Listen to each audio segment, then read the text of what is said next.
Bonjour à tous, j'espère que vous allez bien. Cette vidéo pour qu'on puisse regarder ensemble comment fonctionne le wallet MetaMask, quels sont ses avantages et aussi quelles sont les fonctionnalités qu'il faudra ajouter pour pouvoir vraiment utiliser pleinement votre MetaMask. Dans un premier temps, c'est important de bien comprendre le fonctionnement. Donc on est vraiment sur un wallet qui est totalement décentralisé. Donc je vous rends attentif aussi sur le fait que les 12 mots-clés que vous avez reçus, c'est très important de les mettre en sécurité. À la base, le wallet MetaMask a été conçu pour la blockchain Ethereum. Donc la blockchain Ethereum, en quelques mots, c'est tous les coins qui sont créés sous cette blockchain-là, avec des transferts ERC20. Donc on voit qu'elle est préconfigurée. Si vous cliquez sur Wallet, on voit que la blockchain Ethereum est déjà configurée. On va regarder ensemble aussi comment configurer d'autres blockchains. Une des blockchains qui est très importante, c'est la Binance Smart Chain, donc la BSC. Donc on va la configurer ensemble. Vous cliquez en haut à gauche. Vous faites Setting, vous faites Network et Network. Et là, vous allez rentrer les informations. Je vais vous mettre aussi une image pour que vous ayez ces informations avec le lien sur lesquels vous pouvez trouver ces informations. Il vous suffit tout simplement de suivre et de rentrer ces différentes informations. Voilà, ici j'ai renseigné toutes les informations. Je fais tout simplement Add. Et je vois que le réseau de la Binance Smart Chain a été ajouté. Si je clique sur Wallet, j'ai un nouveau réseau ici. Si je veux changer de blockchain, je clique dessus. Là, je vais revenir sur le réseau Ethereum et je vois que mon logo a changé. Très important aussi, si vous voulez voir vos BNB, vous devez être sur le réseau, donc la blockchain Binance Smart Chain. Et si vous voulez voir vos Ethereum, vous devez être sur le réseau Ethereum. Donc ça va de soi. Peut-être faire attention les premières fois de bien gérer ces manipulations, mais avec le temps, vous allez voir que c'est très simple. On va détailler ce qu'on voit sur l'écran d'accueil. Donc au milieu, vous avez une clé. C'est votre clé publique. Elle vous permet quoi cette clé? Tout simplement de transférer des avoirs, donc des crypto-monnaies que vous avez sur un exchange ou sur une clé Ledger ou peu importe, sur votre MetaMask. Pour le faire, c'est très simple. Il vous faudra obligatoirement cette clé pour l'insérer sur votre Ledger ou sur votre MetaMask. Si je double-clique dessus, elle est automatiquement copiée. Je schématise en admettant que vous ayez des USDT ou des ETH sur Binance et que vous souhaitez les transférer, il faudra obligatoirement cette clé pour pouvoir faire la transaction. On a mis en place un tuto que je vous invite à regarder pour transférer depuis Binance des avoirs sur votre MetaMask. On va détailler les 4 onglets qui se trouvent sous ma clé publique. Donc on voit qu'on peut recevoir des crypto-monnaies. Ça va tout simplement afficher encore une fois ma clé. Je peux aussi acheter de la crypto-monnaie. Je vous déconseille d'acheter de la crypto-monnaie depuis MetaMask. Les frais sont plus importants et il y a d'autres exchanges qui permettent de faire cette manipulation. Vous avez la possibilité de transférer aussi des crypto-monnaies.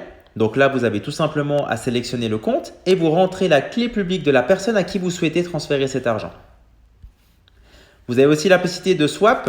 Un swap, en quelques mots, c'est quoi? Là, on voit que ce n'est pas configuré encore. J'ai la possibilité de swapper, si je vous prends un exemple, des ETH.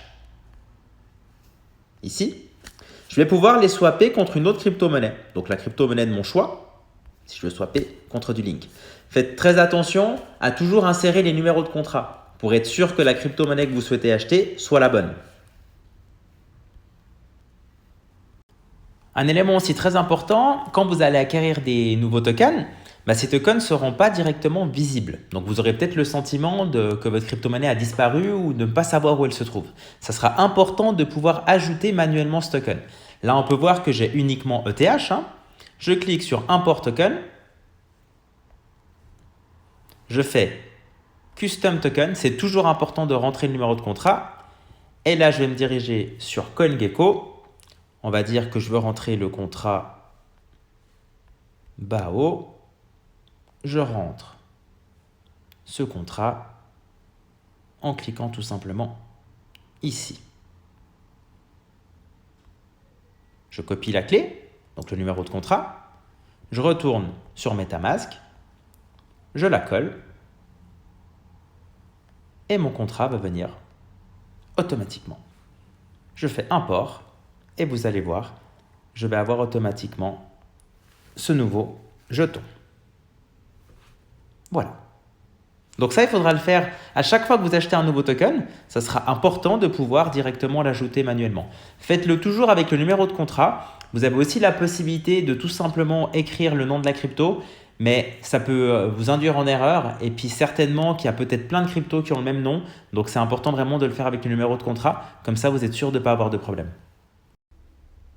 Vous avez aussi la possibilité, à travers un compte MetaMask, de créer plusieurs comptes. Quel est l'avantage? Il faut savoir qu'il y a plusieurs personnes qui ont des stratégies différentes en crypto-monnaie. Je vous schématise encore une fois ça. En admettant que vous ayez un compte où vous voulez détenir les différentes cryptos que vous voulez garder sur du long terme. Très bien. Peut-être que certaines personnes veulent faire des airdrops. Pour faire des airdrops, je vous invite à créer un deuxième compte. Il y a peut-être des personnes qui vont se dire « Ok, bah moi j'aimerais pouvoir connecter mon portefeuille sur des sites un peu moins sécurs. » Là aussi, je vous invite à créer un troisième compte pour ça. Donc, créez un maximum de comptes en fonction de ce que vous voulez faire. Pourquoi? Parce que vous avez bien conscience qu'on parle aujourd'hui sur la DeFi et sur certains sites, il y a la possibilité peut-être de se faire hacker. Donc, une personne qui pourrait typiquement pouvoir rentrer dans votre portefeuille et puis vous vider votre portefeuille. Il faut aussi avoir conscience de ça. Donc, au niveau de la sécurité, c'est très important de faire attention où vous allez connecter votre portefeuille et surtout de déconnecter votre portefeuille dès que vous avez terminé une transaction. Je vous montrerai aussi comment ça fonctionne. Mais pour ajouter un compte, c'est très simple. Vous cliquez en haut à gauche, vous cliquez sur compte et vous faites créer un nouveau compte. Et là, je viens de créer en quelques secondes un deuxième compte. Puis après, pour passer d'un compte à l'autre, vous cliquez ici et je reviens sur mon deuxième compte. Une manipulation aussi supplémentaire que je souhaite vous montrer, vous avez vu sur mon nouveau compte que je viens de créer, donc le compte numéro 2, je n'ai pas mon token BAO. Si je retourne sur mon compte numéro 1, à ce moment-là, il va s'afficher. Donc c'est une manipulation un peu fastidieuse. Si vous avez plusieurs fois le même token sur différents comptes, il faudra chaque fois prendre le numéro de contrat et l'ajouter. C'est exactement pareil pour certains qui souhaitent utiliser leur PC. Tout ce qu'on est en train de faire sur le mobile ne se duplique pas automatiquement sur le PC. Donc, il faudra refaire que ça soit le réseau. Donc, si vous voulez rajouter un réseau, il faudra rajouter le réseau et les différents tokens. En cliquant en haut à gauche, j'ai la possibilité aussi de voir toutes mes transactions. Donc, transaction history. Là, c'est un wallet que j'ai créé exprès pour le tuto, donc il n'y aura pas de transactions. Mais ici, ça me permettrait de voir toutes les transactions que j'ai effectuées. Dernier point que je souhaitais vous montrer, c'est Etherscan. Etherscan, en quelques mots, c'est quoi? C'est un site qui vous permet de voir toutes les transactions qui sont effectuées sur la blockchain Ethereum. Donc, on va le voir ensemble. Je copie ma clé, je clique en haut à gauche et je vais directement sur Etherscan. Tout en haut, je colle ma clé. Là, il n'y aura pas de transaction parce que, comme je vous l'ai dit, c'est un wallet que j'ai créé exprès pour le tuto. Mais je vois que je peux avoir des informations qui sont quand même assez pertinentes, le total de tokens, les avoirs que j'ai aussi sur ce compte-là. Donc, il faut avoir quand même en tête que quand vous allez faire certaines transactions, si la personne est un peu initiée à la crypto, avec votre clé, elle pourra regarder et faire différentes recherches sur la blockchain et sur différents sites. Ok, donc je vous donne cette information à titre informatif, mais c'est important quand même d'en avoir conscience. C'est aussi intéressant pour vous, ça vous permet d'avoir un répertoire de toutes les transactions que vous avez faites. Pour le réseau Ethereum, c'est Etherscan, et puis pour le réseau de la Binance Smart Chain, c'est BSC Scan. Ok, je vous donnerai aussi le lien. Voilà, ce tuto il est terminé. On reste encore une fois à disposition s'il y a des questions, et puis je vous souhaite une belle journée.